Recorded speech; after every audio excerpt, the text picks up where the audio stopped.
जातीय जनगणना का विरोध वही लोग कर रहे हैं जिसकी आबादी कम थी और कब्जा ज्यादा था।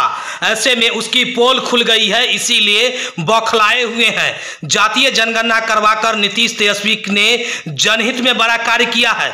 जातीय जनगणना से हर आबादी वाले समाज में खुशी की लहर है। उक्त बातें राजद के राष्ट्रीय सचिव संजय ठाकुर ने मुजफ्फरपुर में प्रेस वार्ता कर खुशी जाहिर करते हुए कहा कि आजादी के बाद पहला ऐसा सरकार जिसने जातीय जनगणना राज्य में कराया, जबकि इस जनगणना को रोकने के लिए भाजपाइयों ने पूरा प्रयास कर न्यायालय तक पहुंच गया। हालांकि फिर भी हमारे सरकार ने कड़ी मशक्कत के बाद जातीय जनगणना जनहित में करवा कर रहा। जातीय जनगणना से राज्य में खुशी की लहर है। देश स्तरीय भी जातीय जनगणना होनी चाहिए।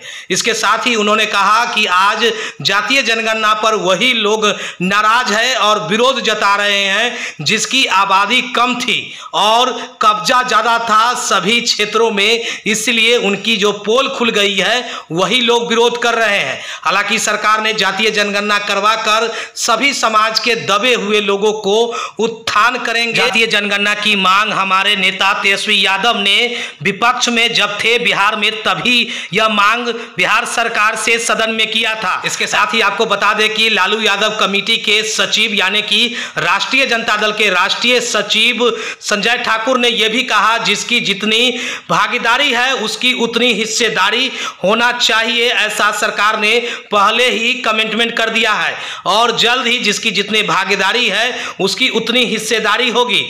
वहीं इस प्रेस वार्ता में मौजूद रहे अति पिछड़ा प्रकोष्ठ के प्रदेश महासचिव रेणु सहनी, अति पिछड़ा प्रकोष्ठ के जिला प्रधान महासचिव राजकुमार ठाकुर और प्रदेश युवा के राजद नेता निशांत कुमार माधव और साथ में संजय ठाकुर ने प्रेस वार्ता कर पत्रकारों से बातचीत में आखिर किस तरह से जातीय जनगणना के बाद खुशी जाहिर करते हुए कहा कि इस जातीय जनगणना से पिछड़ा, दलित, अति पिछड़ा समेत अन्य जाति में दबे हुए लोग जिनकी उन्नति और विकास नहीं हुआ है, ऐसे में जातीय जनगणना से साफ हो जाएगा कि इस जाति की आबादी यानी कि भागीदारी इतनी है लेकिन इनकी हिस्सेदारी अभी भी कम है। ऐसे में सभी क्षेत्रों में उनकी भागीदारी बढ़ाई जाएगी। ऐसा सरकार ने पहले ही कहा था कि जिसकी जितनी भागीदारी उसकी उतनी हिस्सेदारी पर काम कर रहा है। क्या कुछ कह रहा है राष्ट्रीय जनता दल के राष्ट्रीय सचिव संजय कुमार ठाकुर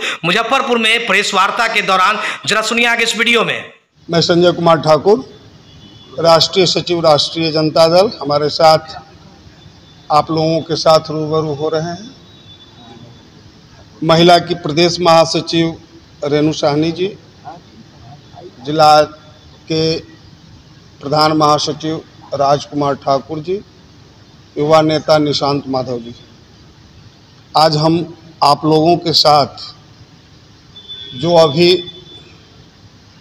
सरकार, बिहार सरकार के द्वारा जो गणना कराई गई और 1931 जब हमारा देश गुलाम था उस समय जनगणना हुआ था। उसके बाद आज कल बिहार सरकार और हमारे माननीय नेता श्री तेजस्वी प्रसाद यादव जी के काफ़ी प्रयास के बाद जब उन्होंने बिहार सरकार को, जब प्रतिपक्ष के नेता थे, तो उन्होंने कहा कि जनगणना देश में हो, बिहार में हो, इस इशू पर उन्होंने बजाते आप लोगों से रूबरू होने के बाद उन्होंने कहा कि मुझे बिहार से दिल्ली तक पदयात्रा करना पड़ेगा, जिसका फलाफल आज सामने आया।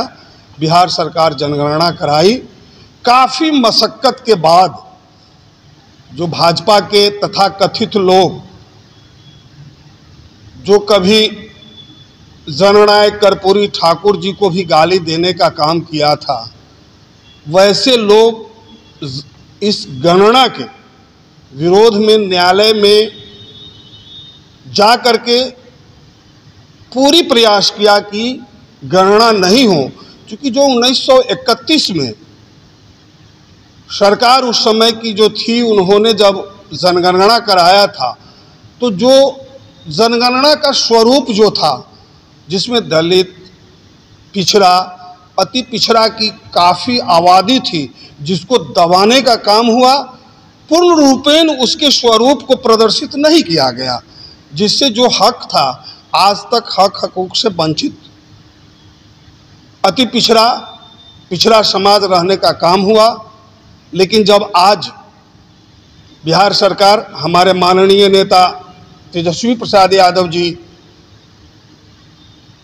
गणना के उपरांत जो दृश्य आया, आज चौंकाने वाला दृश्य है। आपने देखा कि 36.कुछ% अति पिछड़ा की आबादी है। और मैं एक बात काफ़ी बुलंदी से कहना चाहूँगा कि अति पिछड़ा में हम लोगों के समाज को गांव में खास करके, चूँकि मैं नाई परिवार से आता हूँ, खास करके कहा जाता था कि इनकी क्या आबादी है। आज पूरा बिहार, पूरा देश देखने का काम किया कि 1.59% एक मायने रखता है, एक हिस्सेदारी के लिए मायने रखता है, जिसको काफ़ी दबा करके रखा गया और जिसका फल आज तक है कि बिहार के चाहे राज्यसभा हो, लोकसभा, विधान परिषद, विधानसभा, कहीं भी जो भागीदारी मिलनी चाहिए आज एक भी सदस्य नहीं है। जबकि अति पिछड़ा के इशू पर जननायक कर्पूरी ठाकुर जी की सरकार चली गई थी और जब उन्होंने इसके हक हकूक की बात बिहार में करने का काम किए तो उनको भद्दी गालियां भी दिया गया था। लेकिन आज उनके वंशज किसी भी सदन के सदस्य नहीं है, क्योंकि 1931 के जनगणना में ही इसकी आबादी को बहुत कमतर आंका गया था।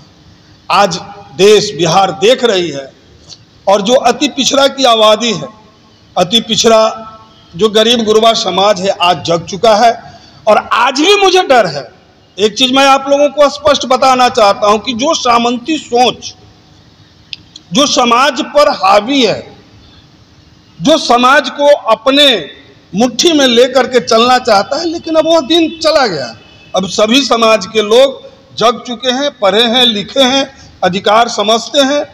जब उन्होंने गणना का विरोध किया, गणना नहीं हो, चूंकि गणना होने के बाद तो आज दलित, अति पिछड़ा सभी समाज को उसकी जितनी आबादी है वो तो प्रलक्षित हो गया।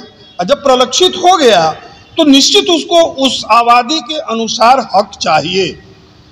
और जब उस आबादी के हक चाहिए, जब अपनी आवाज को बुलंद करेंगे, तो मुझे डर एक बात का है कि जो सामंती सोच के लोग हैं पुनः इस गणना के विरोध में किसी न किसी तरह के साजिश को रचने का काम करेंगे, यह मुझे पूरी उम्मीद है। उपेंद्र कुशवाहा फर्जी बताया है जाति